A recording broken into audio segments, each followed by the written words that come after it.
This is a commander overview. In this episode, Flavius Aetius. In this episode, we'll go over his skills, his talents, typical pairings, and how to build his equipment to help make the most utilization out of his interesting, diverse, and borderline broken kit. But without further ado, let's get into it.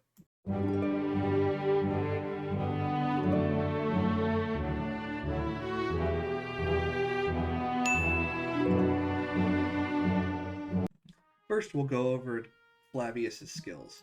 Flavius's first skill is just a direct damage to one target. If the target's below 50% or fewer units remaining, it attacks on an additional continuous damage. The continuous damage isn't that great, but the single target damage is awesome.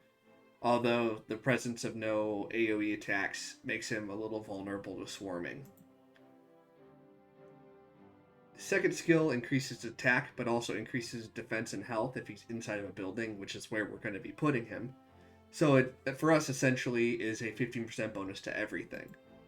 Third, it's an increase in counterattack damage, which is awesome. This is exactly what he needs, because with his first skill, he's a little vulnerable to swarming. So this kind of helps make that a little less of a problem. And then a stacking debuff that increases his damage, the damage he deals to the target by 1% for 15 seconds, stacking up to 10 times. Because when you run Flavius, you're going to run pretty much pure infantry. So it's going to be almost a straight 10% damage increase on whatever you're hitting. Fourth is a straight 10% damage increase, which is excellent. And then a silence for 2 seconds every 7 seconds. That is honestly really nice. It's really impressive for the sake of slowing down a lot of the meta. Your Gilgameshes, your Attilas, you're slowing down a lot of skills that are needed to become effective against Flavius. You're delaying them for 2 seconds, which doesn't sound like much, but every 7 seconds, that's about 29% of the time they're going to be silenced. And that's nothing to sniff at. Finally, he takes 10% less normal attack damage. I would rather this have been normal, just a decrease of flat 10% damage taken. And then a 30% chance of putting 2 stacks of the same debuff is skill 3. So this just makes it stack faster, which means you're going to be getting that maximum 10% bonus damage a lot quicker.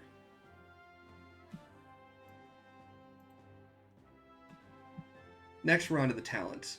I see a lot of people use the skill tree all the way up to Feral Nature, and that's fair, but this Hold the Line skill is just so good. If you have pure infantry, which you probably need that for Flavius anyway in most cases, it's a 10% chance to be a flat 20% damage reduction every single time he's attacked. That includes swarming marches. That includes the rallied march hitting you. Like, that is quite possibly the best anti-swarm you could ever ask for. And I don't know how this has been sitting under this infantry tree for years and nobody's noticed it. Because that really brings out how stupid strong Flavius can be. Other things to consider, 6% health is really good. A normal attack damage buff, defense buff. Of course, 15% reduced skill damage.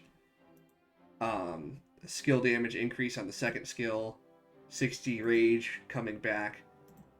And then it's another skill damage reduction. Again, your focuses want to be skill damage reduction, flat damage reduction, and getting your skills going off as quickly as possible and as often as possible. Because with that huge skill damage factor, the more you can use that skill, the better. Hey everyone, a little post-editing note. I actually ended up using Zenobia Flavius in the most recent Arc of Osiris, and the anti-swarm potential that she has is insane. I'm going to go ahead and shut up and just roll through the report, but I just want to show you guys this because it is really insane with the Hold the Line skill.